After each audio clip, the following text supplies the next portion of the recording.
Sorry. 6 o'clock. The camera's on now. All right, our audience is well trained for 6 o'clock. With that, we'll go ahead and call this meeting to order and begin with the pledge of allegiance. I pledge allegiance to the flag of the United States of America and to the republic for which it stands, one nation, under God, indivisible, with liberty and justice for all.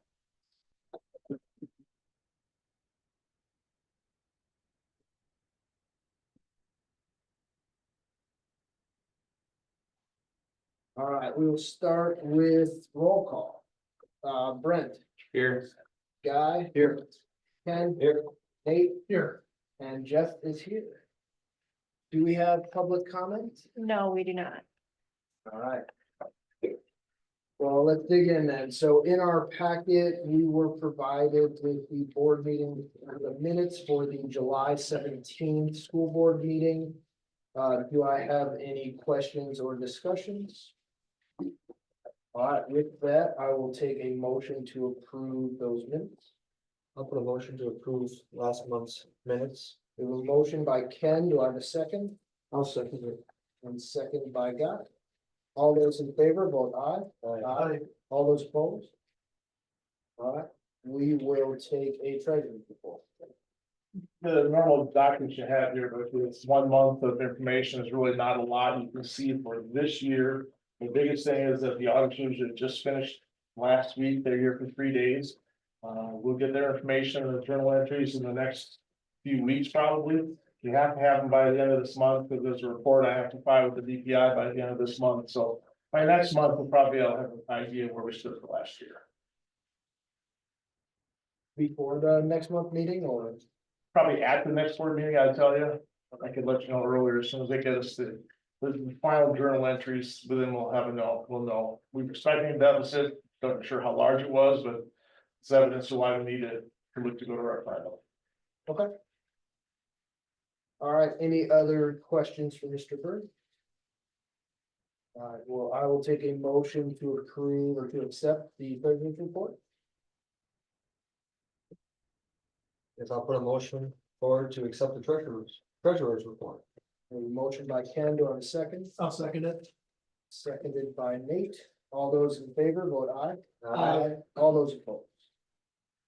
All right, then we also have the payroll and voucher detail listed for us, and so. I will make a motion to accept payroll for the time period 8/30 through 9/13/2024.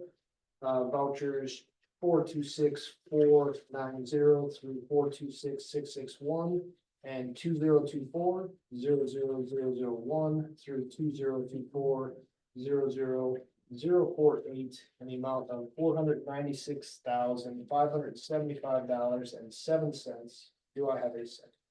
I'll second. Oh, go ahead. Oh, go ahead, Russ. I'll second it. All right, we have a motion by Jeff, seconded by Guy. All those in favor? Aye. Aye. All those opposed? All right, we will move to gifts and donations. So a volleyball net system was donated by the Booster Club, so I think that's been up and getting used this week during tryouts. And then a couple of anti-choking devices donated by Dexter and Dawn LP. What's an anti-choking device? Sorry. Not sure. Anybody know? Oh, that's it. Oh, there's. Very intrigued. Yes, it was given to Jessica, so she could use it. So I hope that she knows. Well, it has to check. It's called Life Back. Okay, Useful. Looks like it goes over your mouth and like, Sucks it it's up. like a plunger for your mouth. okay. So instead of a family, you probably use this would be my guess. Yeah. Boy, I need one of those at home. All right. Well, thank you for that. We will then move on to new business with a summer rec activities update. Okay, let me- Your first one. Do you want me to Welcome the stand floor. anywhere special? Yeah. Up front. Typically, you're on camera. In the camera. Yeah, like right, just right there. Typically, athletic director always bought food though. Hey, Oh, that was you. Forget next one. Okay, so not starting until July 8th, summer rec stuff was well underway. I know that our participation numbers looked good. We're a little low on softball. Hopefully that gets going for next year. One of our AL teams won the division, so that was really cool. Other than that, Coach Pitch, I heard really good things about, T-ball as well. So, coach's comments were that everything was good this summer and, had a couple meetings with our youth baseball league. That are doing some changes for next year, so we get to go over that in January. And, we have a couple meetings with our youth basketball league that's coming up, so. Pool rec center updates, our yearly memberships, expire August 31st. And we'll have new memberships, for sale shortly. And then, talking with a couple of our principals and Mr. Burr, we have a possibility of getting some more of our high school rec supervisors lifeguard certified. As a possibility to help lifeguard during our swim instruction. For our 5 classes. And then we'll also be discussing some projects and possible revamping for the rec center rules and regulations, with Mr. Burr and Katrina. And then for our fall participation numbers, our rec volleyball just started tonight, actually, and we are over the 27 numbers that were listed on here. So that's a really strong program right now. We actually had to move up some of our 6th graders to middle school volleyball this year because our 7th graders were a little bit light on numbers. So our middle school 6th grade girls are playing volleyball with the middle schoolers instead of doing our rec youth, but still with having 3rd, 4th, and 5th grade, we are actually up in numbers, even without the 6th graders. Rec flag football, that is up in numbers. We have about 15 now. Deadline registration is not until next week. So that's on Saturdays with the high school football team and Josh Haas. And then our rec headed flag football, we have 25, and that's a co-op with Rio. And practice started on August 13th, and they have a couple of games coming up on the weekends. Middle school football started. They actually have their first game tomorrow night. I've been in contact with those coaches, and everything seems to be going really well for them. And then high school football started, and we had our first 8-team scrimmage last Friday here in Fall River. That went really well. The team seemed to really enjoy that scrimmage and really like our facility up there. And their first home game is next Friday here, but their first game is this Friday. So Josh is excited about that too. Some news for the high school softball. We are officially a co-op with Rio. And that came about kind of early June, I believe. So that was something that I kind of walked into. Jim Reynolds took the head coaching position, and then Megan Solowski took the assistant coaching position. So we're looking for another assistant coach for our high school softball team as well. So Jared and Rio has it up on weekend. And then new kind of Fall River and Columbus trap team co-op has been officially established. They have room for 15 max participants. They're at 12 right now. Columbus, I believe, has 1 that's part of it, but we signed the agreement, and that is good to go. The registration ends the end of September. And then just some open coaching positions. We have 2 for middle school basketball. We need a middle school track coach, and then middle school softball, and then the high school assistant coach. So Is the middle school basketball, is that boys or girls? that is girls. For girls. Murray not running it I back. was gonna say. You're done? And they retired after 50 years of coaching basketball. You might miss it. I mean, riding a bus with 15 middle school girls, it's a dream come true. So if you guys know of anybody, tell them to send them my way for those coaching positions. And how about reffing, clocks, volunteers? Just in general, everything going okay? Yeah, in general, everything's going okay. I was able to share that spreadsheet for volleyball and got some more people that are kind of getting on their emails now with a couple weeks of school left. Varsity football is good to go. I think I have 1 game for middle school football that I need to fill on the 26th. So if anybody knows a score clock or a chain gang, send them my way for that. All right, thanks guys. Thank you. Thank you.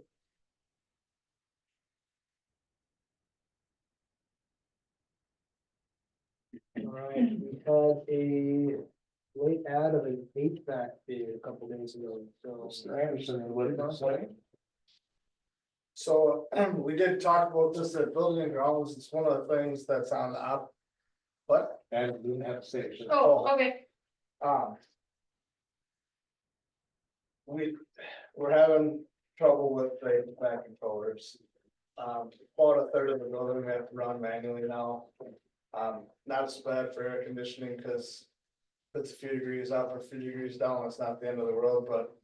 I'm a little concerned about heating systems, the heating season. I have been in contact with Johnson Controls, which is the other big provider in the area. NAMI has serviced us for quite some time. And I guess. It would be I would really like to stay with North American Mechanical because they've installed most of, a good portion of the major air handlers and such. It's the controllers that go with the software that we need to replace, not the controllers on the equipment. A lot of the controllers that are on the equipment, specific controllers would have to be switched to the one Johnson Controls, which would add to the cost. I can certainly, and I've talked with them, I can get them in here. It's quite an evaluation process, because they've got to go through everything that North American Mechanical has installed previously to determine a bid. So it's not quite as user friendly, I guess, if we're on the page where we want to stay with North American Mechanical, we'd be asking Johnson Controls to spend quite a bit of time here to assess. So I'd like to know that we're pretty serious about being able to go either way before I bring them in here and spend their time and mine to go through and get that bid.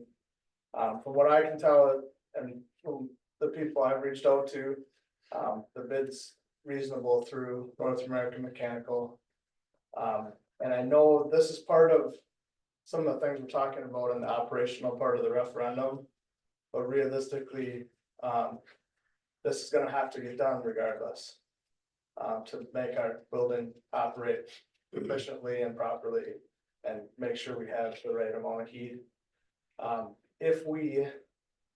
I could bring North American Mechanical in to try to find the problem. But you're sifting through a bunch of miles of wire to try to find a short. I'm still looking. Going to all the places where it can get pinched or disconnected or whatever, trying to do it myself, but. We're gonna spend a lot of money. My fear is we'd spend quite a bit of money having them dig through it. And we're replacing all that as part of this bid. So we'd be chasing a lot of. To me, it's a lot of. Bad, spending way too much on stuff that you're replacing already. So that's why I haven't gone to that extreme yet. We've been pretty successful from my point of view. I haven't heard a lot of complaints yet. Granted, all the teachers aren't back yet.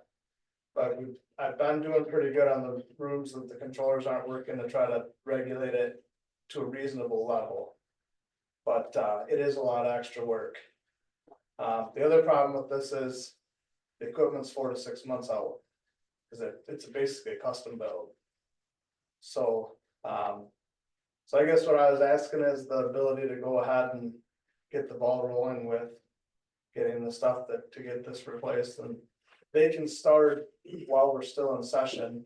Some of the pieces can't be installed until next summer, but the process to get part of the building that's not working, they confirmed that they can get it during the Christmas break to get us up and running completely and replace the parts that need to be now with the new string. So I guess. Buildings and Ground has seen this already, but what the other costs on it? Yeah, I was trying to look, what was it 205,000 or something? So one option is just to replace the software piece. And then replace the controllers as needed throughout the piecemeal kinda. And that's 56,200 just to replace the software, then it would be an additional to the cost of the controllers.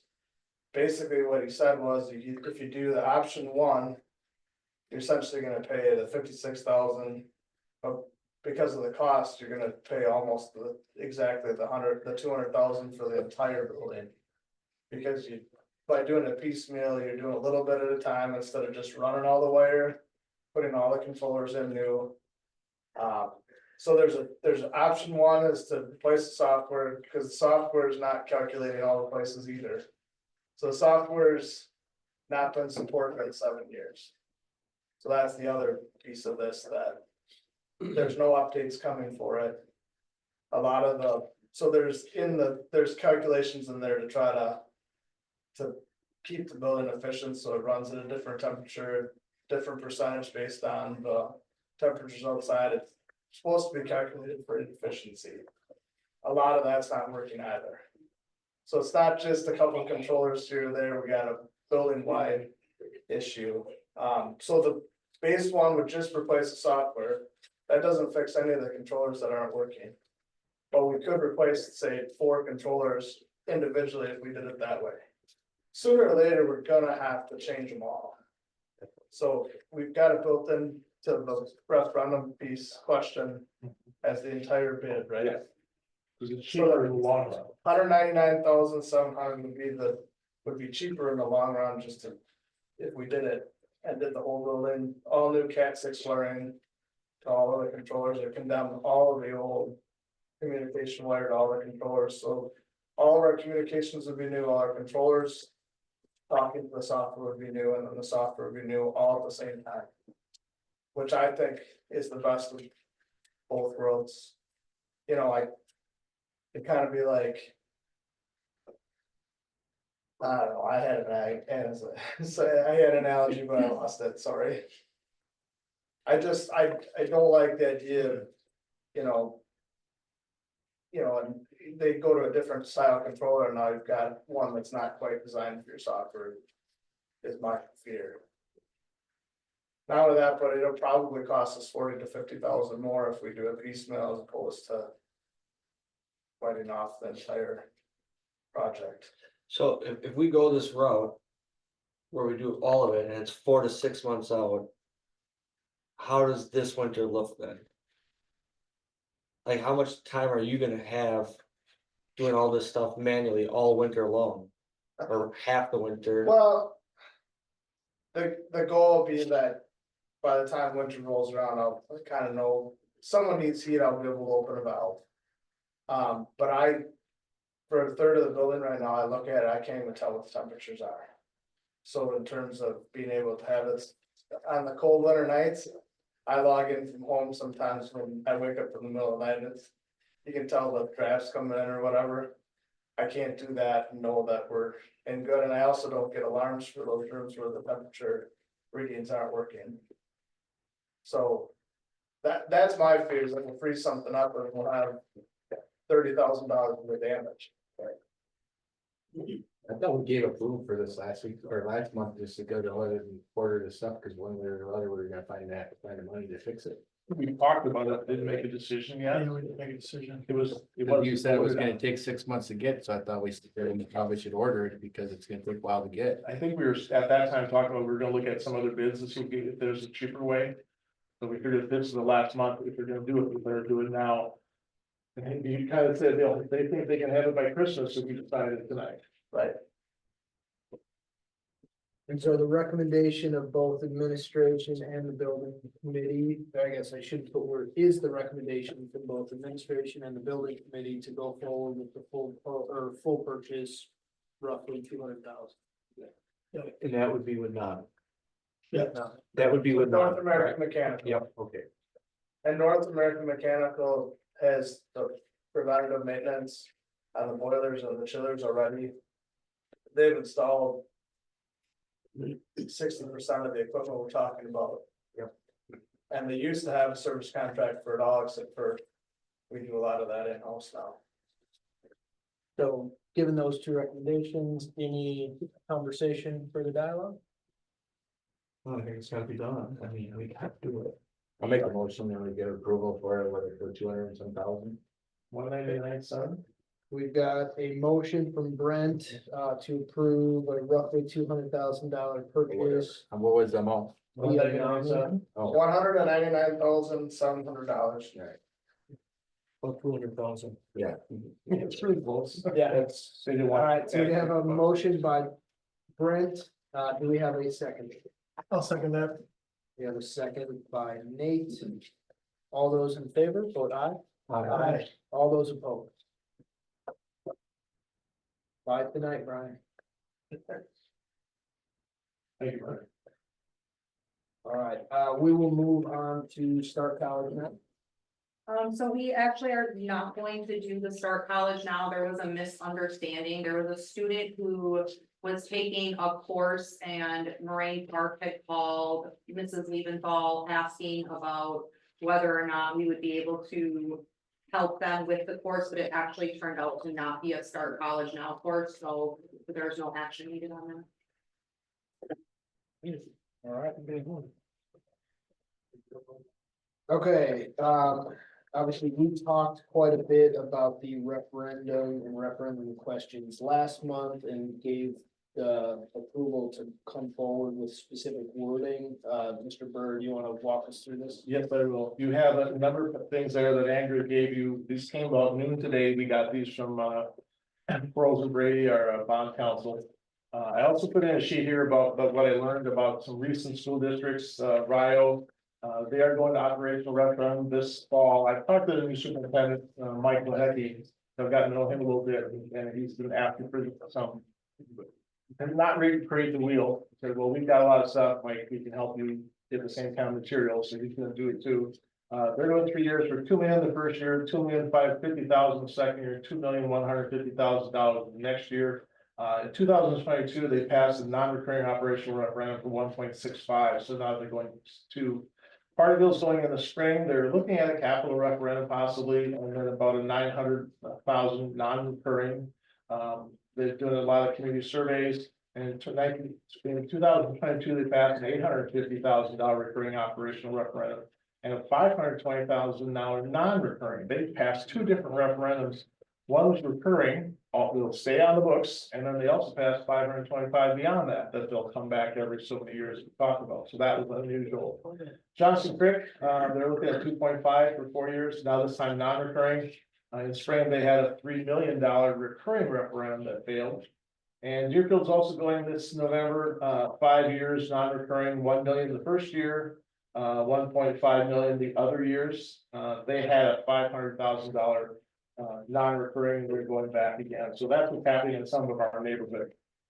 These sheets that you have look like this, and you're put on your area. There's the 3 resolutions that go along with 1, 2, and 3 under D in your agenda.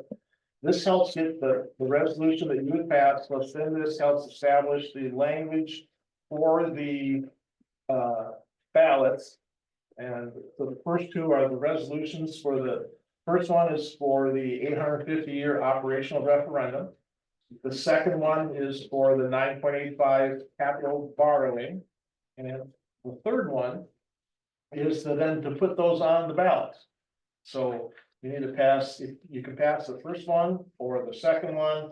And if you pass 1 and 2, then you can pass number 3. If either 1 or 2 do not pass, then we'd amend the third one to reflect only the ones that did pass. And then there's a bunch of documents that have to be signed to send this to all the municipalities. Once you've had your discussion and talk on this, then I've got some other things I'll share with you. Some's in your packet, some will pass around so that you have, but it's kind of a moot point to give these other handouts until you decide what you want to do with these resolutions. All right, thank you for that. Obviously, we talked quite a bit about this last month, but I will open it up for questions if we have any more prior to bringing a motion forward. So currently we have 1 referendum that we're paying off. The debt for the ball fields and the update of the school, yes. But we're paying that one off, and we also. How many more years is that left? 14, I believe.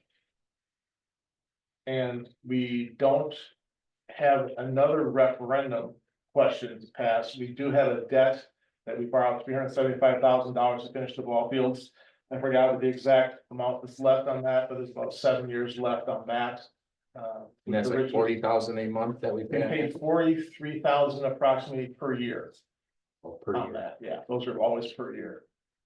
And that one for the ball fields has gotta come out of our operating, our Fund 10 expenditures, basically.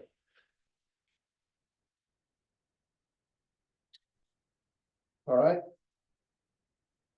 Okay, well, with that, then I will take a motion. For a resolution authorizing the school district to exceed revenue limits by $850,000 per year for 4 years on a non-recurring basis. Do I have a resolution, or do I have a motion? I'll put a motion. To essentially, accept question number 1 for $850,000 per year for 4-year, referendum. All right, we have a motion by Ken. Do we have a second? I'll second that. Seconded by Nate. For this one, we are gonna do a roll call vote. So with that, I'll start with you, Brent, yay or nay? Yay. Guy, yay or nay? Yeah, but Ken, yay or nay? yes. Nate, yay or nay? Yay. And I am yay. All right. And then the second one, specific to the initial resolution authorizing general obligation bonds in the amount not to exceed $9,850,000. Do I have a motion to move forward with question 2? I'll make a motion for question 2. For initial resolution authorizing general obligation bonds in an amount not to exceed 9.85 million. We have a motion by Nate. Do I have a second? I'll second. Yeah, we have a second by Guy. And once again, we will do a roll call vote. Brent, yea or nay? Nay. Guy, yea or nay? Yay. Ken, yea or nay? Yes. Nate, yea or nay? Yay. And I am yea, so 4-1, motion passes. I'm sorry, help me with this last one again, this third resolution, Dennis? This then puts those 2 resolutions on the ballot. So then I will take a motion as outlined in bullet 3 to put those 2 on the ballot. I'll make a motion to put the 2 of them on the ballot, of the November 5th ballot. Correct. All right, we have a motion by Guy. Do I have a second? I'll second that. And seconded by Nate. And again, we'll stick with our roll call. Brent, Nay. Guy, Yay. Ken, Yes. Nate, Yay. and I'm a yea. So 4-1, motion passes. All right, some information for you. You have another handout that Andrew gave you that talks about do's or don'ts. And Jennifer's gonna pass those out to the crowd too. This is another similar document. Which one is more specific to us, but it's the same kind of information. So these 2 documents kind of tell you what are do's and don'ts. So the one is from Quarles and Brady.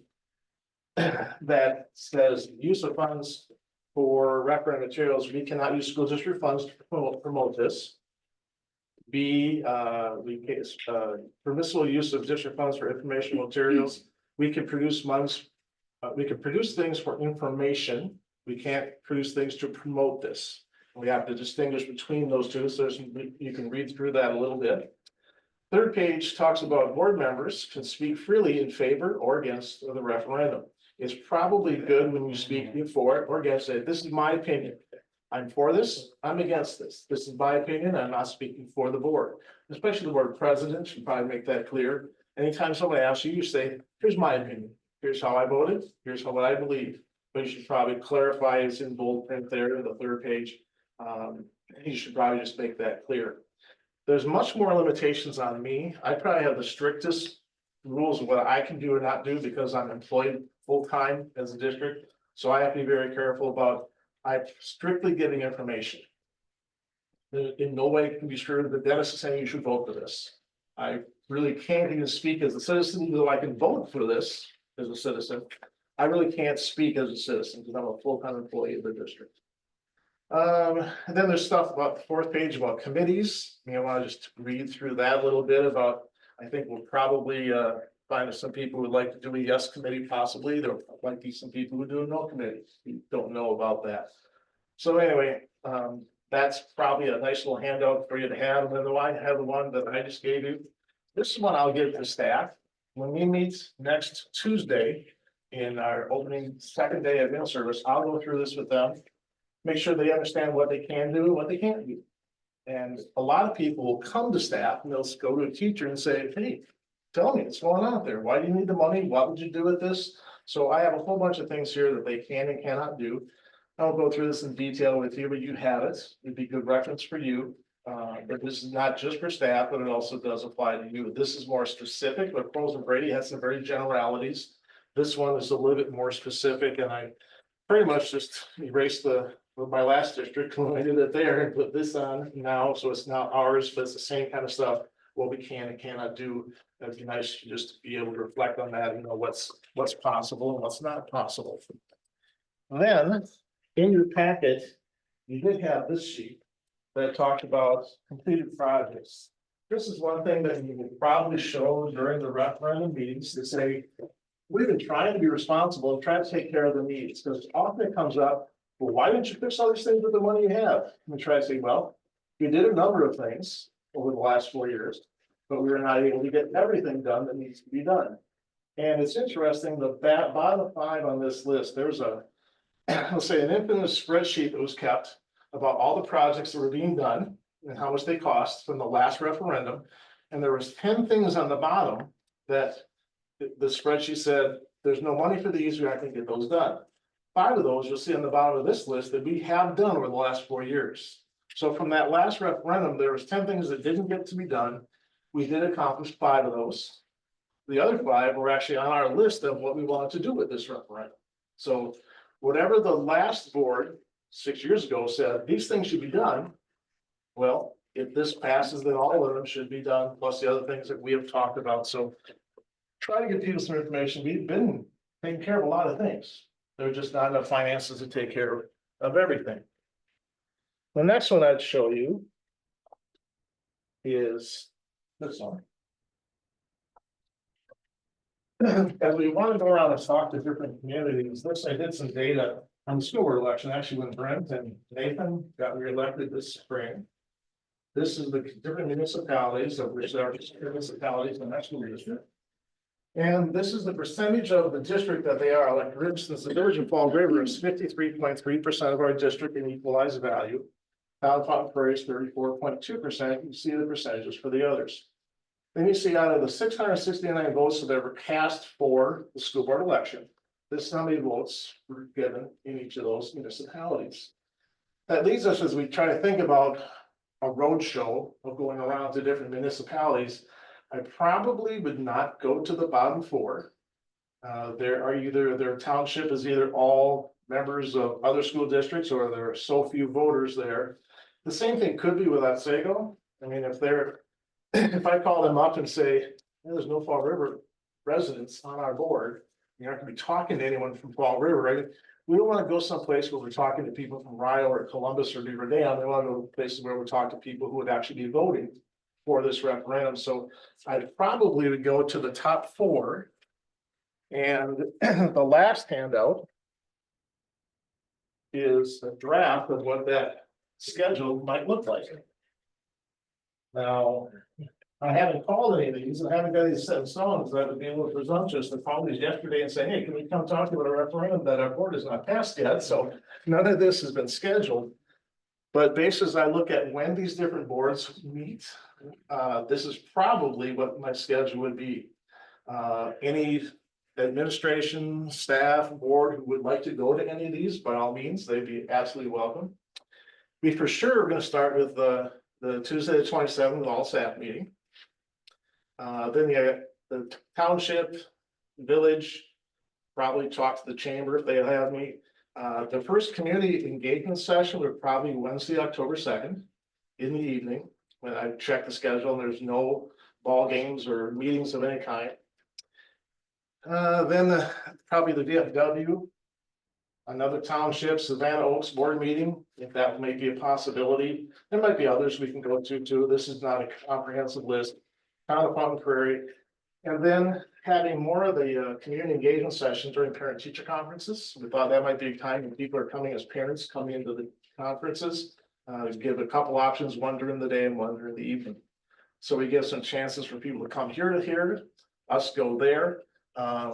We've already decided at open house, which is Wednesday, August 28th, we'll have a table sitting out front. And Findorf is kind of creating some stuff for us. I'll show you that next. They'll have a handout and maybe a little board you set up to show people what the referendum is about, what we would do with the money if they said yes, what the tax impact would be. So we'll have that set up on that Wednesday during open house with lots of people coming in the building. Next night's the first home volleyball game. We'll have it set up because I have a lot of people for the first home volleyball game. And then the next night is the first home football game, which is really handy. We have all these major community events. People come to the first volleyball game, the first football game. We'll probably have it up for many other games besides that, but at least for sure for those with an administrator or two standing there with people who have questions. And the board member, if you want to stand there with us, by all means, you standing next to us always looks good. When I did this last time, I did a whole tour just like this. And when we had them in school, there was other people there, of course, other people stayed, but I went to all these by myself, except for one township where a board member, that was his township, he came over. So I see a whole lot more support here. There's like, go ahead, Dennis, see if it works. Go ahead, just try it. You know, I think I have a little bit different level of support here than I did there. That was kind of more typical of the district. It's like, here's our kids, good luck. You know, yeah, there's much more involved, I would say, with our community and our boards. So that gives you an idea what a roadshow might look like. In your packets, they also, Findorf provided this, which was like a press release. This could go out tomorrow. I think this one might totally be accurate to say, if this passes, that you can do a press release and get this out. They also then sent, this is more of a draft, this next part, 2024 operating referendum facilities. They have a number of pages here that they have put together for us for a handout. And this one's not exact yet, but it was a draft. The final what parts being worked out, and we'll let them know tomorrow. They're trying to get something more formalized for us to be able to show at those meetings and at the open house and the ball game. So, but this is kind of some of the stuff they put together for us. So Findorf is really, really helpful. They got some people, some of you have been in some of these meetings. These people are pretty sharp. They'll put some of this together, and some of these numbers aren't accurate right now. These are old, but this is the closest we had to give you some idea of what it might look like. Some of the graphs and data that they would put out for us. I think that's pretty much the information. I want you to see kind of what the plan might be, so we aren't just kind of blindly hoping this works. We have some structure already put in and some thoughts going ahead. Do you folks have any questions about? There's a lot you could read through there at your leisure. I'll also say there'll also be a very specific part of our website that has all of this information on it as well. So Jake and I will be working on that. It'll be very noticeable on the front page where you can just click into that and see all of the things that Findorf is giving us to put out there. And there will be a mailing going home to everybody at some point too. Hope we hit everybody. We may not hit exactly everybody, but if someone doesn't know about this or hear about this or get the information, they're hiding from it. They have to be, because it's going to be out there, or if they attend events, they'll hear it. At the very least, they'll get it mailed to them. We may miss a few, but we'll hit a really large percent of it. A lot of social media stuff will go on too. And again, our social media will be more informational. If not, please vote for us. Yes, committee, they could do that. I think anything we can do with CTE resources, like, can we print a banner, can we, you know, have a sign that's welded or so, I don't know what it is, but just so we can say, look, the kids made this sign, or I mean, obviously we can't push for it, but just because of the CTE focus, just figuring out where can we use our talent. and We're hoping tomorrow to print the sign for that side of the street to get that up in the next week or so. We just had some technical problems with that project, but we're ready to print now, so. In connection with, I just throwing this at you, sorry about this, but on that October 2nd community meeting. We could highlight CTE open house type things where they could have some of the stuff that they have done. It could be a night to not just come here about the information, but see what the kids are doing in these types of disciplines, that we could combine those two. You've had a really good one earlier the year, last year, where a lot of people came to see what they're doing. This could be more of a reason to come. Yeah, do we have anything set up for like, for the businesses in town? We That they haven't- could come, you know, and Yeah, that's another list that Give them Vindorf was the- kind of, that we'd like to ask them if they'd like us to give them some information or meet with them, especially with the businesses that fit into the CTE type. And there's a number of them in town that do. At least if they had let us give them some like little table tents, kind of stuff like this with information on it that they can put in their break rooms, at least that. Yeah, but we do like, they're on our list of people we like to contact. I don't know that we can go hold a meeting out there and invite people to. But at least we'd like to talk to some of their leadership and say, here's what we're doing. And if you support it, great. If you don't think it's a great idea, it's up to you, but at least here's what we're trying to do. We have a list of businesses, I think it's on the Findorf planning sheet. Have you guys seen all of that too? And these things we've added to the site where we've pooled all these resources. I put those in yesterday as I finished.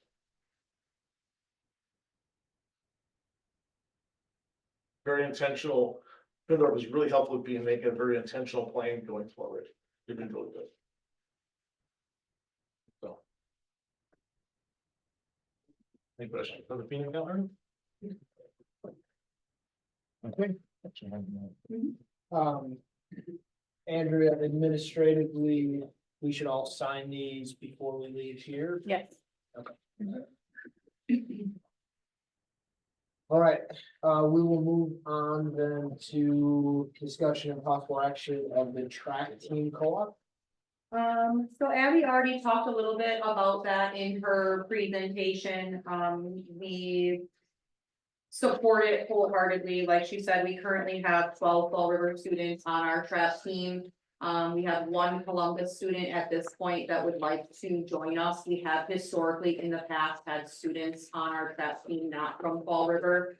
So this just kind of puts that rubber stamp on that co-op so that it's a real thing. Like she said, we can have up to 15 people and registration is September 9th. So if we approve this, then we would be able to allow that student to be on our track team. Do we have any protections? Obviously Columbus is a much bigger school. If, you know, if 10 Columbus kids sign up for scrap tomorrow, do we have to start selecting? And is it 50-50? I mean, how do we split those 15 roster seats? I think what we would have to do, and Mr. Burr, correct me if I'm wrong, is draft what that looks like the agreement with the co-op, similar to what we did with the softball co-op. And my guess, again, correct me if I'm wrong, is that we could take priority, or is it not how it works? Right now, it's just for the one student. If it starts growing, we're gonna have a bigger discussion. This is not like a WIA co-op where you're fixed for 2 years. This is like whenever one or the other says, you know what, this doesn't work for us anymore, we can pull this.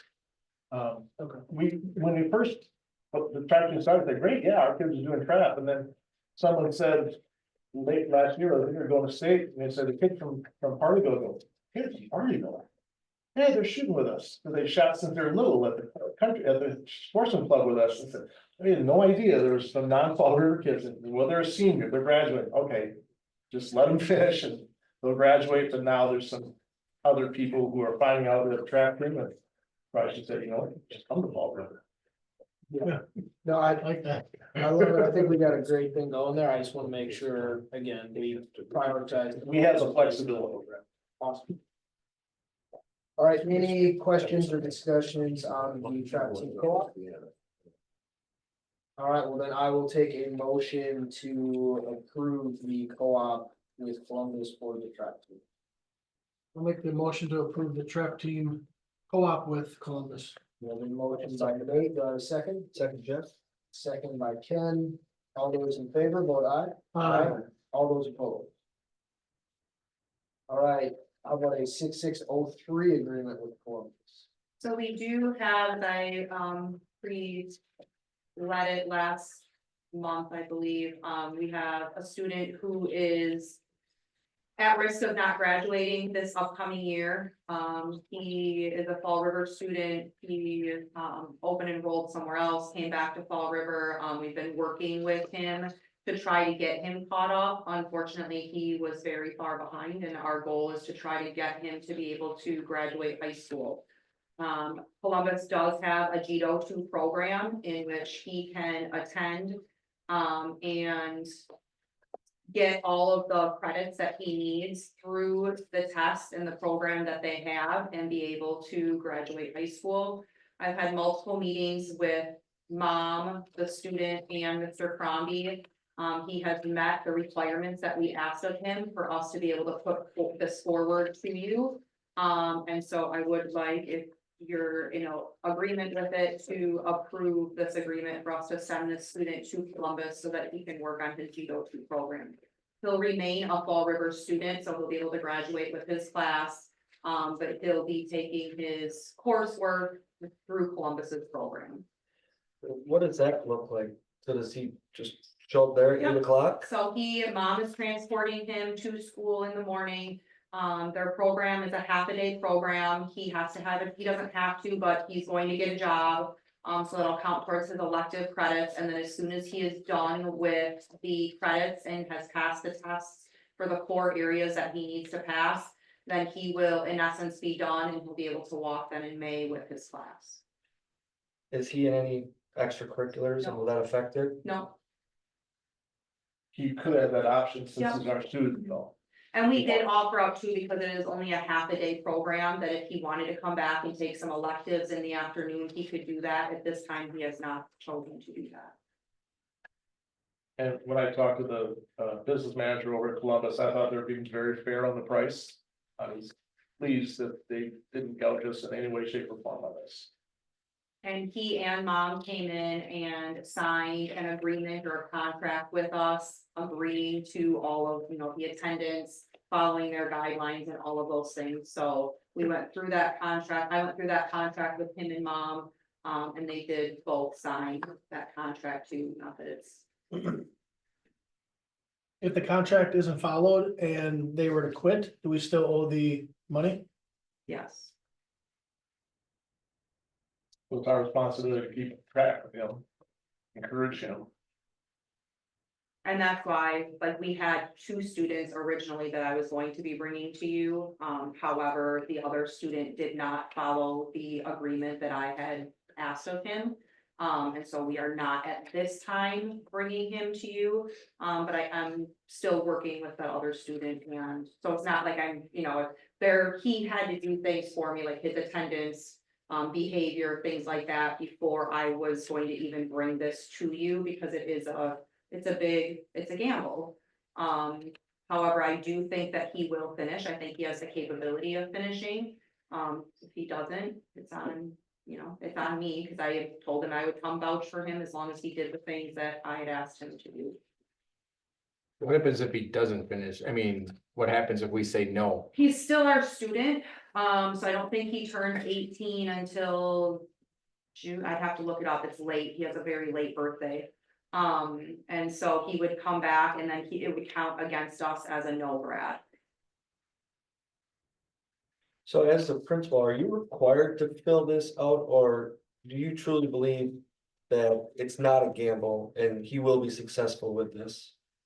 Like, is it your job to do this? No, Whatever No, your like I use said, is? originally, when I met with Mr. Burr this spring, I had 2 students that I had proposed to him that I would like to bring to you for this program. And we set up what those expectations were for them both to be able to get into it. He did show me in the course of, these 6 months, and not only his behavior and attendance, while we were in session, but also summer school stuff and getting some credits and stuff done that way. So he has at least shown that he wants to be committed and wants to do it.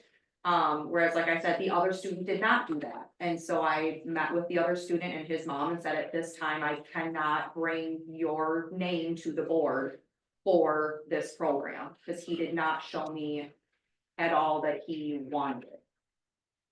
So I guess the answer is, I'm hopeful that he will finish. I would not bring him to you if I didn't think that it was a higher likelihood than not that he would finish. But again, I can't guarantee anything. So why can't he just take normal classes like all the other kids? Because he's so far behind, it's impossible for him to finish. It's not impossible, but it's nearly It would impossible. take more than two senior years, Mhm. 3 senior years. Yeah, I can tell you, if you give me a couple seconds here, I can tell you how many credits he's deficient. Or is that revealing too much information since it's open? No, there's no name on here. But it wasn't it in, yeah, his name's on it, and But it's in the that's board it. packet. It's just Okay, confidential with the board. perfect. Okay. Not public, huh? Yeah, It's not public knowledge, the name. One second. What is the credits I'm- required? 24? I just- Yeah. What for credits, sorry? Give me one, sorry, I, yeah. Thinking possible. So basically, because he didn't go to school for the last 43 years, we have to pay the taxpayers to get him to graduate. No, that's not entirely true, just give me one. He's sec. 2 years behind. Right, but he also wasn't, I mean, yes and no, so because he wasn't our student for, I can't remember, he came here, I believe it was his sophomore year. I don't know what my first year here, I don't know for sure where he was. He currently has 17 credits and he needs 25 to graduate, or he has 17 credits remaining. And he needs 25 to graduate. He was here.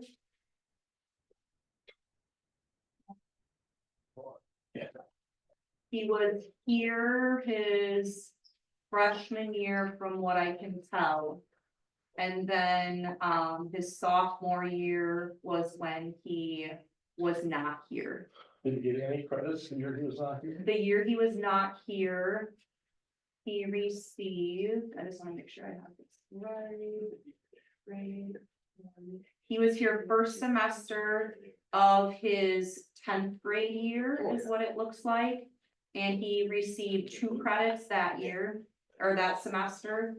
And then he was here, he was at another school and received 1, 2, 3 credits while he was not here for a semester.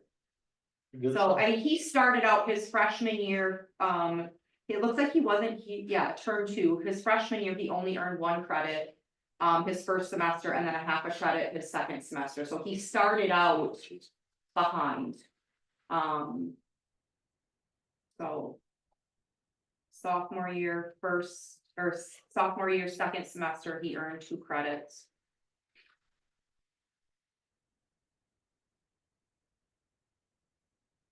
So how many years was he not, One Fall River? semester.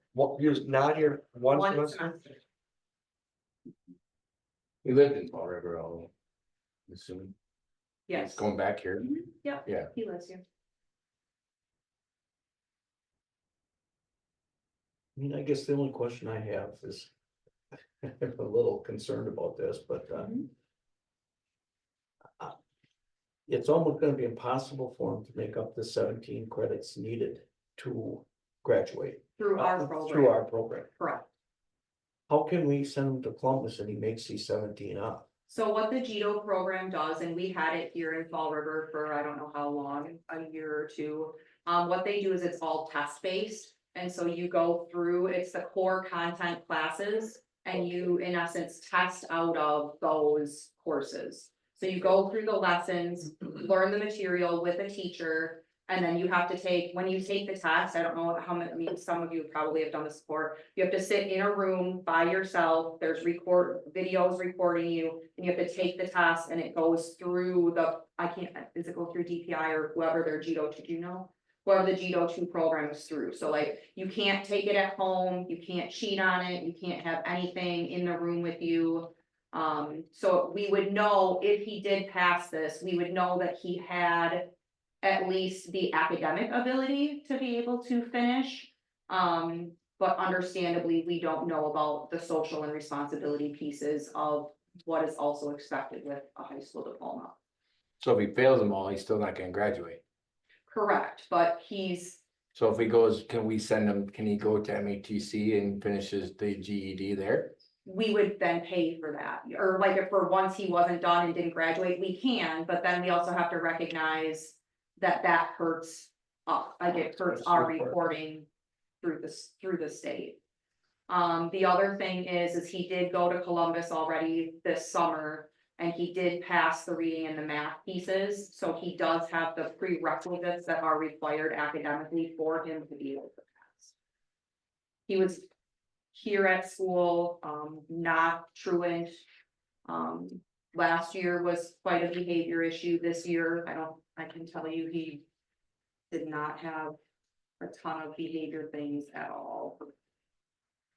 Now, I see this, money is broke down into two payments.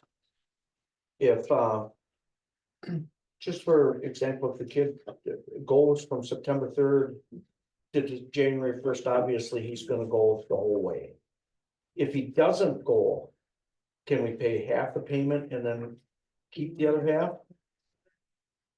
I don't know the answer to that.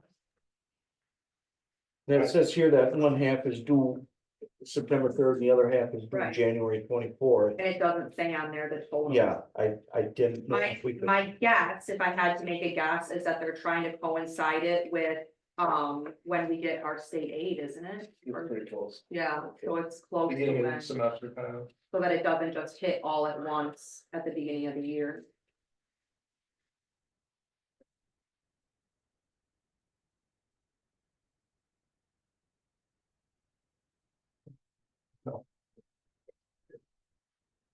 Well, it's a tough one. Do we have any other questions or are we ready to take it to a vote? How many credits did he get last year? Yes, it's 3. Last Where? year, He wasn't a disciplinary, wasn't a discipline problem, but he obviously just didn't come to school. no, he was in school all the time, he just didn't do his homework. He received 1 credit second semester and a half a credit first semester of last year. I make a motion that we deny it. I don't wanna send him to Columbus and pay for it. He had the opportunity to go to school like everybody else. All right, we have a motion to not accept the 6603 agreement for this individual student. Do I have a second?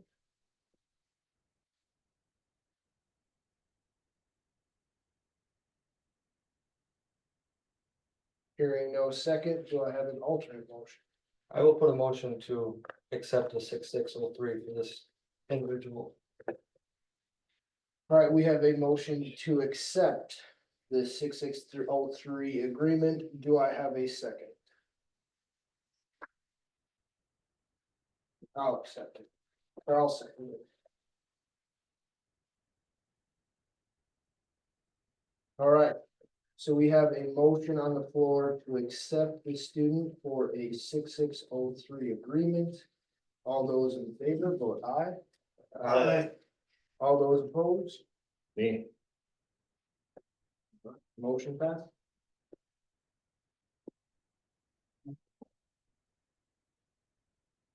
All right.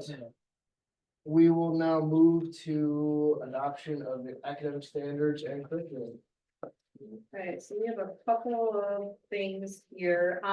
Before we get started, I just wanted to, share a response that I've been pondering since we had our ed committee last month.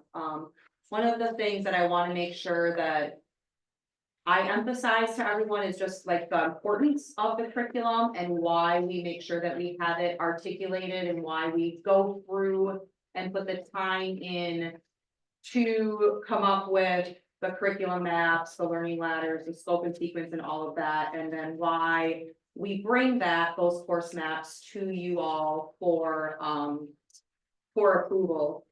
One of the main purposes for creating the curriculum is just to ensure that we have shared language, shared expectations for our students, K-12, to ensure that we are finding any of the gaps that we might have with our meeting of those standards and with teaching all of our students.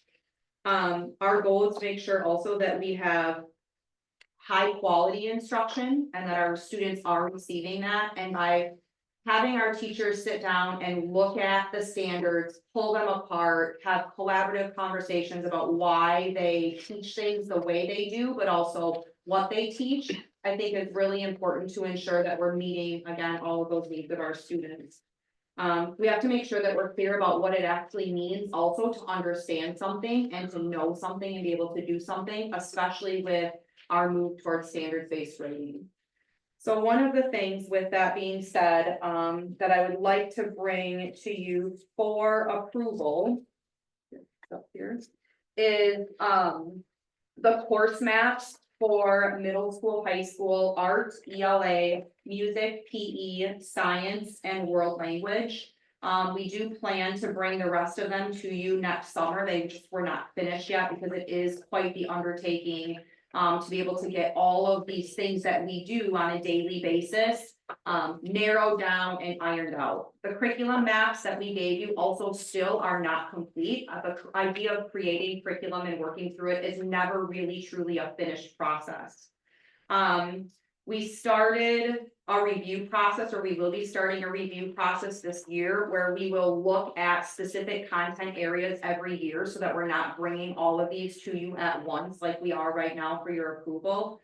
Ryan, Kendra, and I have gone through and started to create a guide, a curriculum review guide for what that will look like. And we do have the first year, we have all 5 years with the objectives done and ironed out. And we do have the first year with activities that our curriculum teams will be able to do to make sure that we are providing the best learning experience to our students.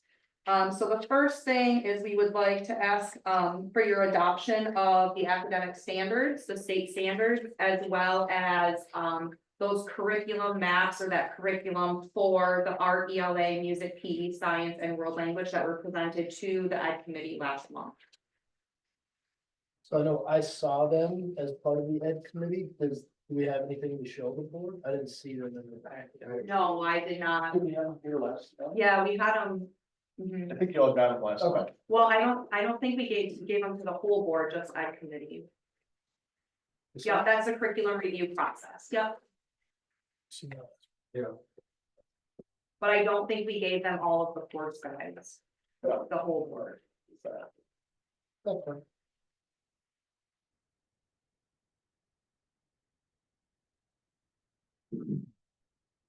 Yeah, I know, Ken and I had a chance to go through them in question. Is that something that you would like me to provide to the whole board and we take a vote on it next month and then just vote on the standards the standards this month? I don't know if it's since- Yeah, I guess I'm comfortable with it. I've seen it. I guess I'll. leave I've it up seen it, to I'm good with it everyone else. also, Jim. So. You three, if you trust us, I think it. Okay. Well, then I will take a motion to adopt the academic standards and curriculum. Should those be separate or not? It's one. Oh, there's one? Alright, I'll put a motion to accept the academic standards and curriculum then. I'll second it. Motion by Ken, seconded by Brent. All those in favor, vote aye. All those opposed. And then, we also need to take a vote on the, sources of strength curriculum that was presented at Ed Committee last month. This is the elementary curriculum with Ryan put together this handout that has all of the core principles, protective factors, all of those main talking points for it. This would be a purchased curriculum. And we are looking to get your approval for that as well. Remind me, this was Is this a $1,500 one? Yes. Okay. But that's what you miss, okay. That's what we were talking about. I guess that's another one that Jeff and I had it. With all the stuff that, they were talking about in the price, I thought it was very reasonable. Yeah, I was very surprised as well. Yeah. And I like the connection into the teachers and we gave them things that they can re-emphasize as part of corrections and things like that, so. Right, it was spread from all the road throughout the teachers, I like that too. All right, with that, I will take a motion to approve the, sources of strength, curriculum and funding of about $1,500. I'll make a motion to approve the sources of strength and curriculum for about $1,500. All right, we have a motion by Nate. Do you have a second? Oh, second it. Seconded by Guy. All those in favor, vote aye. Aye. All those opposed. All right, employee handbooks. So you have both employee handbooks in your packet, one for professional staff, and one for support staff. Kind of good for you to be able to see what is in there, because when we deal with staff, we have to follow board policy, and then we have to follow the handbook. We redid the handbook a few years ago when we switched to Neola. Mostly what happens now is when there's something that comes up, that you should address that in the handbook. So if you look at the professional staff on page 31, there's a bunch, some stuff crossed out and some things in red. And if you find page 31, what that says, some of you may remember we had a situation where this came up. And we want to make it much more clarified. So if there's hard to fill licensure that we're helping someone get their credits to fill a need we have. They don't maybe have a teaching license for that, but we need that, and you're a good person, we want you to teach for us. We had a reimbursement of credits on there, and we'd like to have it very well spelled out, so if you start taking classes, this is what we will do. If you leave within 1 year, 2 years, or 3 years, you should know this, so just know this ahead of time, so it's a little more specifically spelled out. And it actually then reflects more like Dr. Treptow and Ryan Barrier, they have in their contract. They have identified contracts similar to this. So we thought we'd be treating teaching staff very more similar to those two at the same time. So we treat everybody about the same, and it's much more spelled out reimbursement. This is what was kind of intended, and we did have a person leave to become a principal this year, and they wrote us a check based on this, which is what we had expected. So that was really helpful. And then the district they went to paid for the rest of it too. So that person that did leave, they either paid their part back, and the district they were going to paid the rest of it back. So we did use this kind of already, which had been the intention when they started taking classes. We just want it very well spelled out. So anyone who gets his credits knows what the deal is. And the rest is really, well, the only changes might be the salary schedule has been updated. Nothing much more. So then we don't have to, this is there, so we don't have to have a debate next time. It's in the handbook. Follow the handbook.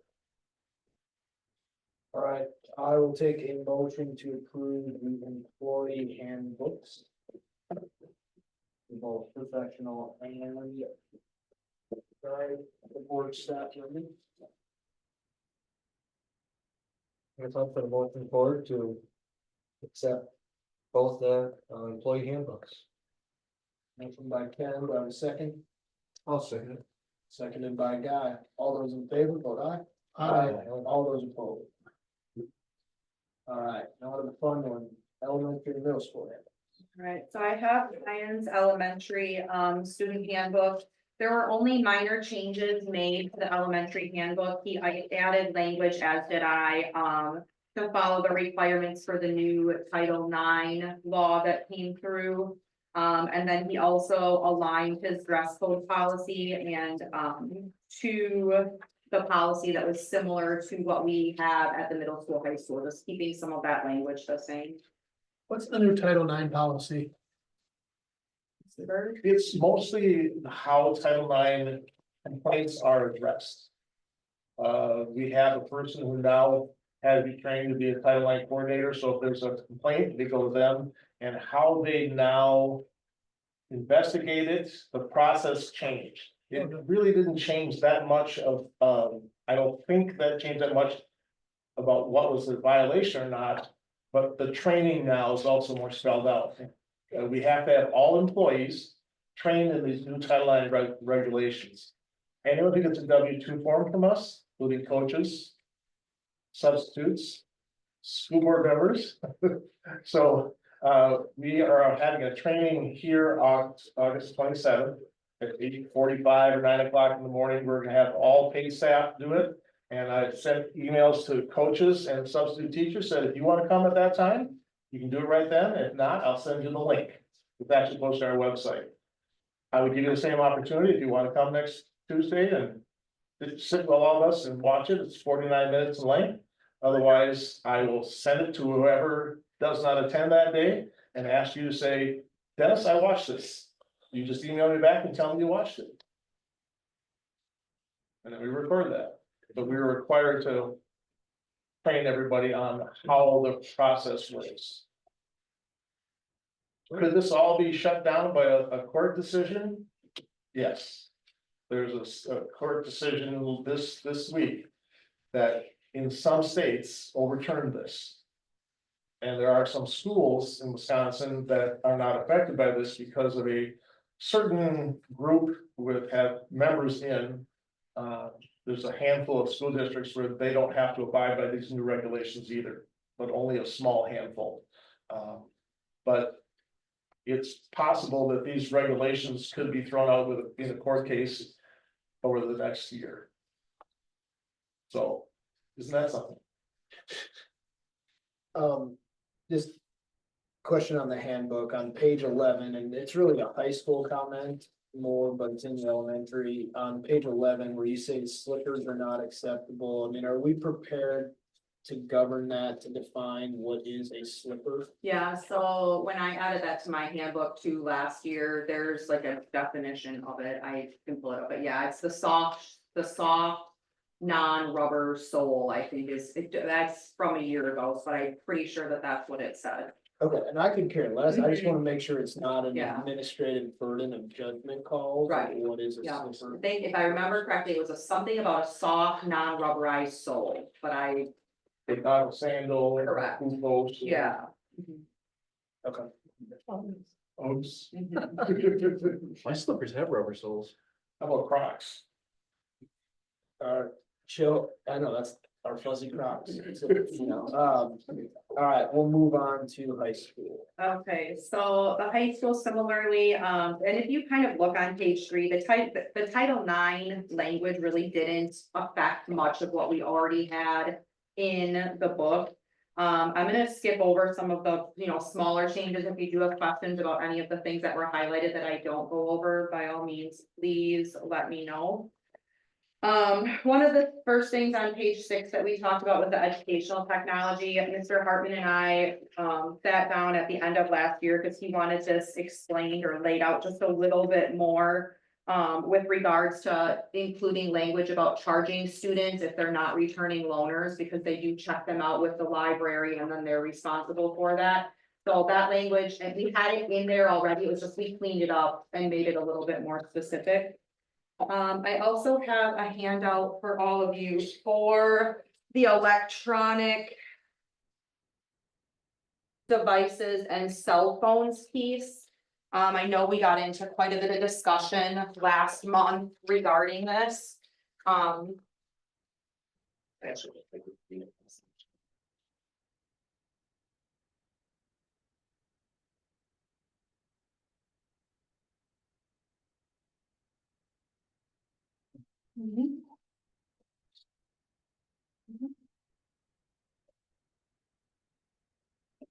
So on the first page, I have just a copied reminder of what we have as our district mission and vision. Specifically down in the vision about providing a safe learning environment for students, the comprehensive education, addressing the needs of all students, teaching good citizenship and respect for self and others, and then partnering with families and students of other members from the committee. The policy that I had originally brought it to you last month to kind of get your input on, that really came from, or the main arguments for that were, one, the pilot at the middle school did go really well. And talking with Miss Gregorio also today, she was using hers religiously at the high school and she's like, it was perfect, like I cannot ask for a better system. It also came from the parent survey that I sent out. I had 109 or 110 people respond to that survey. In that survey, 57% did report that phones should be banned or not used in classrooms themselves. When asked if they would support a policy that required students to place the phones in the caddy, 88% said that they would support it, some with some reservations. But some, overall, they would support it. When I asked them about the middle school students not having access to their phones all day, that dropped a little bit more, down to only 68%, but still there was that support there for the ban. The policy that I originally had in the handbook with the caddies was supported by the majority of the teachers that I had talked with, because it still allowed them the autonomy to be able to enforce it and to let them use them if they needed them for whatever their purpose was. And the biggest thing I think with any policy when I'm looking at it is creating a policy or an expectation that's enforceable, that makes sense, and it's also enforceable. So what I did after our meeting is I pulled up not only all of the articles that I had already read, but I pulled up anything that I could find, talked to people. And I created a T-chart of if we were to ban cell phones at both the middle school, high school level, they leave them in their lockers or their car or their home, what would be some of the positive effects of that? And then what could be some of the negative or potential negative effects of that? I'm not gonna go through all of these. But I do recognize that either way, whichever way we go, there's going to be positives and negatives, and there's going to be pushback from the students, the parents, the community, the teachers, whomever it might be. So it's almost as if we're in a lose-lose situation. Some of the big things or that kind of led me to revise the policy as I had presented it before, which is on the last page, and I'll go over it in a few minutes, is my conversations regarding middle school. Many of the middle school teachers all of the middle school teachers that I did talk to about this said, yes, the phone caddies worked really well, but I would still rather not even have them in my classroom. I would prefer them to stay out. And I said, well, I'm really glad I talked to you then about that, because based upon your positive feedback to me, I was under the impression that this was going really well. So that I took that into account. The other piece was with middle school, if they don't have them with them, from what I've been hearing and reading and learning, is there is actually brain changes that are taking place as a result of the excessive use of the cell phones up until that early adolescence. So I wasn't able to get clear definition or clear ideas on where that falls into. But the biggest thing is, we're a teaching institution, and I worry that if we just go to a complete ban, we're doing a disservice to our students, especially the high school, if we are just saying, nope, you cannot have them, versus teaching them the responsible usage of having them out. I've talked with Mr. Seichter, who works with a lot of companies and, factories, everything else within the trades.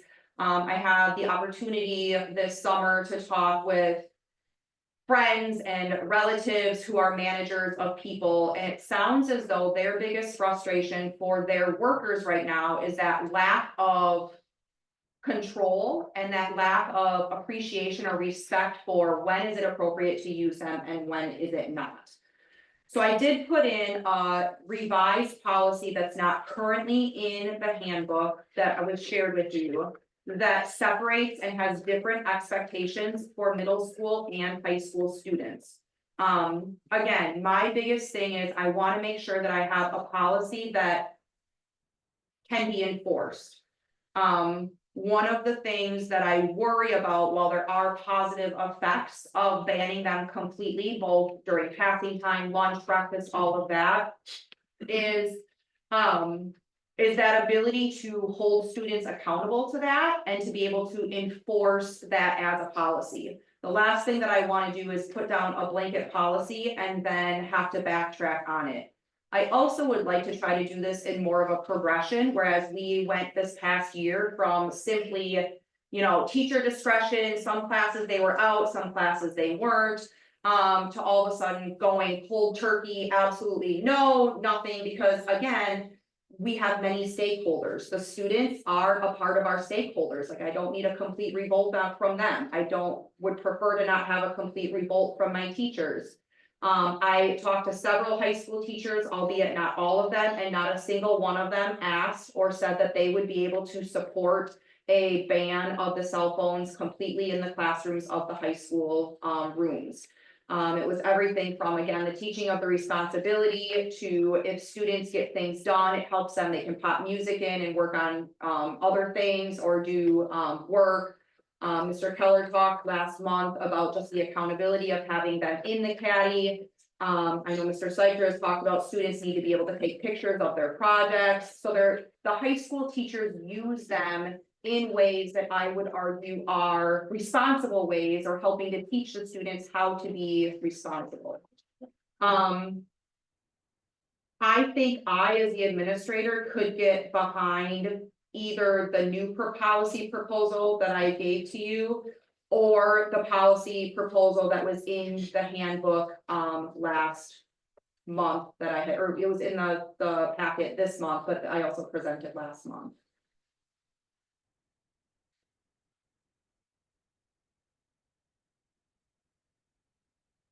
So just talk to me in common speak, the Yep. one in this device is basically saying you can put it in, as you enter the classroom, you put it in the caddies, whether you're middle or high school. Purple, yep, If you're in the alternate is if you're in middle school, they have to stay in your locker. locker, but you still can use them during lunch and passing time, and then high school remains unchanged.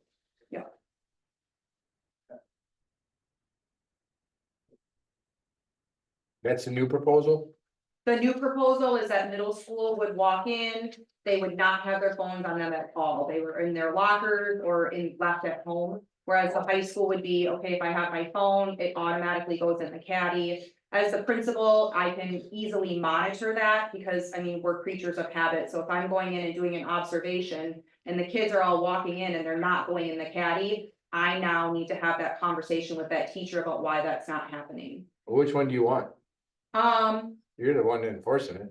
Before this week, when I started really having conversations with as many people as I could see about it, I was completely on board with the one in the packet. After talking to my middle school teachers, the new policy proposal is the one that the ones that I've talked to are backing. So I'm okay doing either one. I'll make a proposal that we go with the new policy that she put in for the cell phone chain. Well, I mean, we'll just, yeah, so we can, yeah, I mean, at the end of the day, like, if it wouldn't be, you wouldn't have to have like a proposal for it, I would just, and with your discussion, I would take whatever you guys wanted. Or whatever, I'll take your guidance as to what you would We like, have to pick one or the other, right? so you would prefer the new policy? From my perspective, with a middle schooler, I'd like that phone out of her hands as much as we can. Yep. Right, and so I like the alternate proposal, especially for the middle schoolers. Anybody else? But does that kind of affect like the elementary? Cause the elementary can have phones and then they go to middle school. No, they can't. So elementary, they have to be left in their bags. Okay. So it would be an easy transition, especially Okay. for the sixth grade, because they're already used to it. So it would be really the seventh and the eighth grade that we have Okay. to work on. And then even with the new policy proposal, we were talking to, just about how I think it will help once they get into high school, because again, with that brain development and constantly having it, it'll make it probably a lot easier that they'll be able to do it. And truly, I think I like it as leverage for the high schoolers, because on that first day of school, when I go over it, I can say, this is where we're at. There was a lot of discussion at the board meeting about not having them at all. You need to make sure you keep this privilege. Okay, with well, age I'm of okay with the new privilege. policy, Jeff. Do we have a motion? or No, second or I what? just, I'll put into the No, I handbook, think whatever that's a one good- you are okay with. We're just, not like, all the teachers are gonna be on board with this, the high school teachers that, you know, Mhm. every. The ones that I student's gonna- talked, so again, I didn't get to everybody, I did talk to quite a few. Cause I mean, this has gotta be kind of across the board. We can't have some Agreed. teachers saying, well, can't yeah, expect it. you know, So you can have it. 100%, everything that and I'm telling you, like, I read and read and read and read and read and read Yep. and read. The biggest thing is it has to be consistent. We cannot be pitting Yeah, teachers you can't. against each other, which is why I will, as the administrator, when I'm in the classrooms, look to see, are you following that proposal? Because regardless, and when we have our first meeting at in-service, I'm gonna walk them through and just say, my expectation is when the kids walk in the room, their phones go in the caddy. You do your bell ringer, your direct instruction, whatever it is that you're doing, and at that point, if for your educational purposes, they need it, then they can pull it out. If not, if they don't need it for your class throughout the day, it should not come out of that caddy at all. Less is more, Agreed, you know. Okay, agreed, okay. okay, So anything else? I will add that second one to that piece. Yeah, there's a couple other major things that I just wanna draw your attention to. We did do away with the pre-excused absences. In talking with parents, it was creating some misunderstandings with regards to the 10 absences that the state allows. Because we know, based upon the notes that Mrs. Banks puts in, if you're out for a vacation or if you're out for whatever. And we don't have a ton of students that are truant, but it was just creating, parents were thinking that those didn't count towards their 10. So we met as an administrative team and got rid of that. I also added the details for virtual learning days. This upcoming school year, we have built in virtual learning days. The teachers agreed that it would be much better to have those planned versus last minute at the end, in the winter time. When they don't have specific things or, great lessons for them to be doing. There's the absence for co-curricular, all I did was change to make sure the language was the same as the co-curricular handbook. For academic dishonesty or academic integrity on page 12, I did add something that's not in your packet. We had a policy meeting and I was going through some policy, I added some language about AI and using AI for academic integrity, so I did add that piece in there. Early graduation on page 15. We already talked about, we're gonna bring those to you all at once in December so that we don't have to keep doing them every single meeting. And then we'll have a clearer idea of whether or not students are going to be prepared for it versus not. Page 16 and 17 with the grade reporting, we plan to eliminate the letter grades for middle school students, similar with the phone policy. The 6th grade students are not used to having them anyway. We have no need for the letter grades. They don't get reported out to colleges. They don't get reported for anything. So we're gonna stick with our standards-based grading and have it where each standard is reported out and you'll be able to see as a parent where they are at for that course on those standards.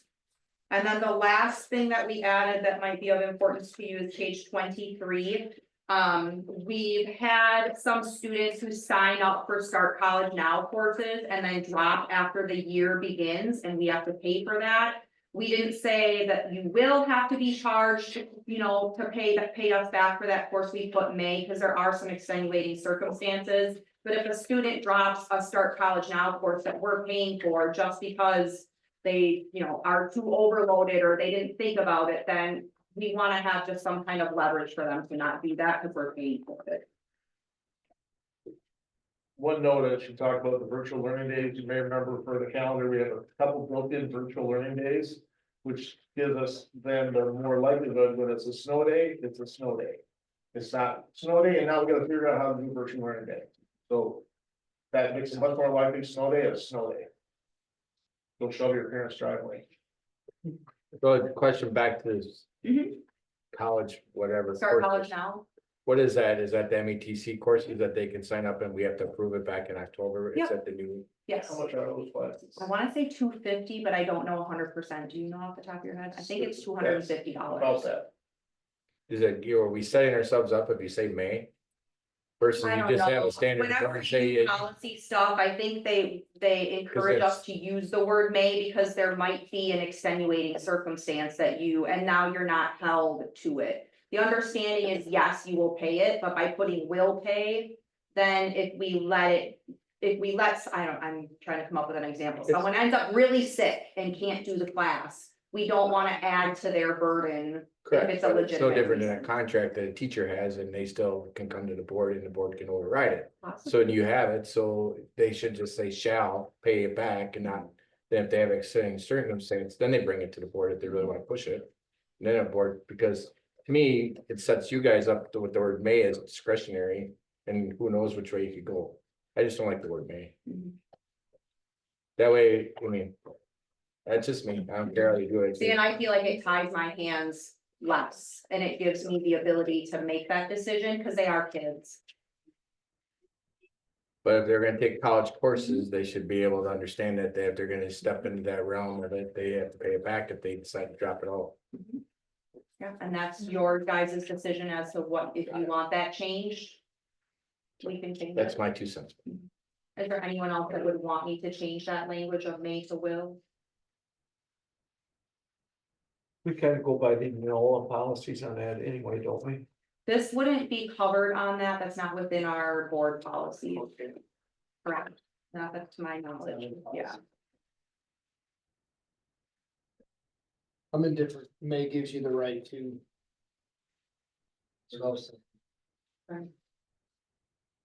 Things like may is okay, yeah, okay. I like that. All right, anything else on the handbooks? All right, well, I will take a motion to approve both the elementary and the middle school, high school handbooks with the revision that we walked through. I'll make a motion to approve the high school and elementary handbooks, high school, middle school and elementary handbooks. There's a motion by Guy, do I have a second? I'll second that. Seconded by Nate. All those in favor, vote aye. Aye. All those opposed. All right, staff fitness memberships. Last simple thing about staff, in the past, the staff member can get a free single membership to the fitness center when it's open. They have to pay extra if they want it to be a family membership. We're looking at this over this past year, and I've been talking to the auditors about some things, we think it might be best to just allow it to be give them a family membership. But like for the weight room, you gotta be middle school or older to be in the weight room. They're taking little kids into the weight room, so it makes sense to a family membership, but middle school has to be supervised in the fitness center right now. Middle schooler, if they're a member, have to come and be supervised anyway, but we're looking to expand this from a single membership to the spouse and children. Was there a Extra lot, benefit for staff. was there a lot of staff that accepted the single membership? I'd say about half. Yeah, half or maybe a little more. Did this come from them? Saying I No. want my family to come? They didn't ask, it's in our discussion with the auditors and how this is running through our books, they were paying tax on this.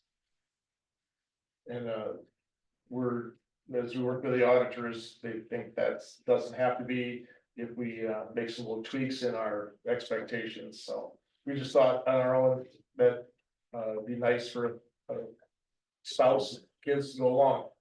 We're trying to find ways to get it used more for one thing. And Abby, that's part of our conversation, we want to get more people using it. And that might be a way to get more people out there. Reasonable and cheap. I don't have. Doesn't cost anything. Any further questions? All right, I will take a motion then to approve the change of staff fitness memberships from individuals to spouse plus children. Guess I'll put that motion forward. I'm getting tired. I was nailing it today. Motion by Ken, do I have a second? I'll second it. Seconded by Nate. All those in favor, vote aye. Aye. All those opposed. All right, and Denta Delta. So, we last year went to self-funded dental. We talked with our insurance brokers and they help us run the numbers. I've been interested in this for a few years and they ran the numbers for us. 2 years ago and 3 years ago, we paid in about $10,000 to $14,000 more than premiums than there were in claims. So there was money being made there. We worked out a thing with Delta Dental that they would help administer this and we would take the risk on this, but again, this year, it's between $10,000 and $14,000 that we have left over. After we paid all the claims, that's how much actually we have in premiums. And since we're now self-funded, we set the premium. Delta doesn't tell us what the premium is, or we get to set it. And we're looking at changing this because we're hoping this would happen and kind of come true exactly what we're hoping. There's now a surplus in that account, so we can lower the premiums a little bit, a little less burden on the staff, and maybe as time goes on, a little less burden on the district also, because the premiums can come down as we build up that fund. Well, we don't need to have $100,000 surplus there. So we can probably save money over the long run, and it appears like that's what's happening already after year one. So in year one, for now going to year two, this is a proposal I've got written in my notes there, that we change the employee contribution from 15% to 10% of the premium. And we lower the premium from $55.93 per month for a single to $53, so go down about $3. Family from $164.96 to $157, about $9. This cost to the district probably would say is about the same, or may even save a few bucks, but the staff will save a few dollars each month. And when we looked at it, the staff is paying a little extra in health insurance. That almost exactly is washed out by the savings they have here. So the out-of-pocket cost of staff, health and dental, would end up being no increase at all. I would hope the next year that we could keep it at them paying 10% and we pay 90%. But then if this happens again, we just lower the premiums and costs to the district. Now the district would start saving some money also on this. So it hasn't been a success, but we'd like to change these premiums. And that's our report, how it's gone. And if you give your blessing to this, we would then set those premiums. We want to do this before we get to the September 15th payroll. So Andrea can get this set.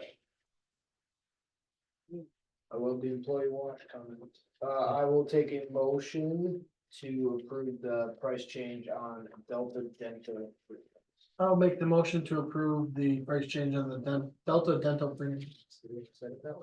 Motion by Nate, second. Do I have a second? I'll second it. Seconded by Guy. All those in favor, vote aye. Aye. All those opposed. We move on to the principal's report.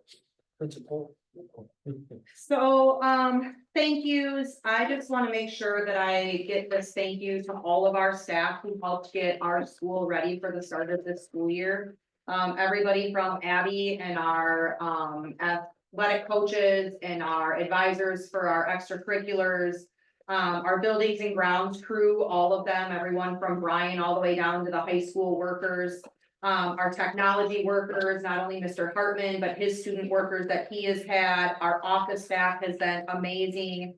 My fellow administrators, as well as our instructional coach Kendra Hayden, and then of course our teachers, like everybody puts in a lot of work in the summer to make sure that we get off to a good start. And so I just want to make sure that I give them a shout out so that you can hear how grateful I am for everything that they've done.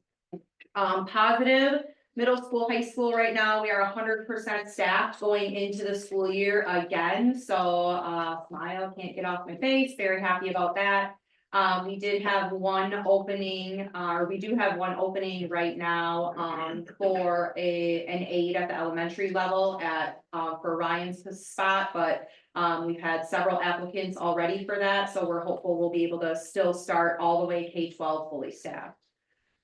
We are prepared and ready to go for in-service week. Ms. Hayden, Mr. Verrier and I have been working really hard over the last couple of months to make sure that we're set and ready to go. And we are excited for Monday to get life back in the building and be working with our staff. We met for our final EMLSS review where we are looking at both our ELA and our math systems and where we're at and how we reach out to students. We finished up with our behavior assessment this week, and Ryan and I are going to be working to update our previous handbook to reflect our current practices on where we're at academically and behaviorally with our supports for our students. This past week, Ryan and I attended again the NBCI, the Nonviolent Crisis Intervention training with de-escalation and how to make sure that we're handling students in the safest, best possible way we can. It was awesome to see everybody at the dump when the band played. Again, I know I say it all the time, but it makes me so proud to be a part of this community and seeing the turnout there that night. Just reiterated that yet again. And then I also met with, Chief Ron to talk with him about just continued assistance with him.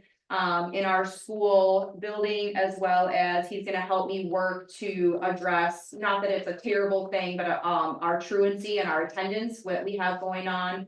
Again, it's not terrible, but it could always be better, and so that's gonna be one of my focuses, is how can I try to get as many students in our building every single day as often as possible. So he and I, we're just kind of brainstorming ideas and how we could work together to do that in a positive way. That's everything I've got. Awesome, thank you, Mr. Burke. I put in your packet the in-service schedule. If you'd like to see what's going on, see what the staff is going through, they all start on Monday. The new teachers were here today and tomorrow, and it's nice that you got to meet the 3 new teachers, and it's kind of nice that only 3. Yeah. Feel really good about that. Comment on that, Dennis, that's a good job by the administration to keep everybody here. We're pretty thrilled. Of course, Maria left to become a principal. It's hard to knock that one, so. We're really glad about that, and not every school around here has that. Low of a turnover or are fully staffed. We had a superintendent conference meeting the other day. And there are many people still looking for teachers for next week and the week after, so we're pretty thrilled we have it. Like the 3 new teachers, they've all got 6 to 10 years experience. We didn't grab a rookie out of college, which is amazing. And Abby, of course, she's been doing this for about 10 years, and of course, now with her new house, she's gonna be tag her as the closest person to school. She may be on the alarm calls, maybe. So I will come down on Sunday afternoon. I put in my notes here about I went to the legal seminar and I was able to bring back special education information for Ryan and a number of things. I made copies for Andrea and for Jennifer and Ryan, so they got to get some of the same information. A lot of what Jennifer gets is the student free speech and not free speech, and as we come up to election, those kind of things get testy, so she got some more guidance to go through that. I already talked about the Title IX stuff. Auditors, I've talked about them already too. They're gone. I did have the pleasure of meeting the class of 1984 and give them a tour of the building. They're very excited to see the pictures up on the wall of their class and other classes. They're happy to see that. And there's lots of changes since they graduated, lots of reminiscing of who was in that room, or who taught that class, or who was there. So it was kind of fun to listen to them as they went through the building, and got a little bit of an opportunity to also share with them. Should we go to referendum? Here's some of the things we've been looking at. And here's some stuff that got done with the last referendum. Here's what we're looking at now. So it was also a nice opportunity to connect some people that still live in the area. Some of them were here also. And the last thing I'll let you know is we had a policy meeting with our Neola representative. So if you're on policy committee, we'll have a 5 o'clock policy meeting preceding next month's board meeting. So right now, the policy meeting coming up. 2 questions. Sure. Title IX, is there funding that's tied to Title IX? No, No funding. it's mostly about discrimination, and it's mostly discrimination based on sex. And that's when the equal opportunity for athletics came about. And they've expanded some definitions about making sure that there's equal treatment. Okay. And then, student free speech with the election coming up. How about the teachers? That's another thing that was in that packet. Teachers employed by the district, they cannot in their classroom say, I support this, I think this is the best idea to vote for this. They're paid by us. They can't be using that as a forum to get their political views across. But similar to the referendum, they can present information as long as it's equally representative. They have to be neutral. It would be difficult to teach a government class that will talk about candidates or policies or. Oh, yeah. Yeah, they should talk about politics, but because from a neutral perspective, information only kind of like the referendum, you get information, you guys decide. A lot of it is more about. Before I adjourn, you got one of these packets. Everyone, but you have to sign it and. Most of you can get a signed Yours, copy. yours, okay, so you've got. We have We some don't other need things these, right? to sign as well, so just. Yeah, no, I just wanna make sure people didn't have it buried in their. You guys can read I it. wanted- I'll sign mine, yeah. It's a 660. We don't need this. He's already Yeah, got just read it. All right, well, with that, I will then take a motion to adjourn. I'll make the motion to adjourn. I will second. Motion by Nate, seconded by Ken. All those in favor, vote aye. Aye. All those opposed.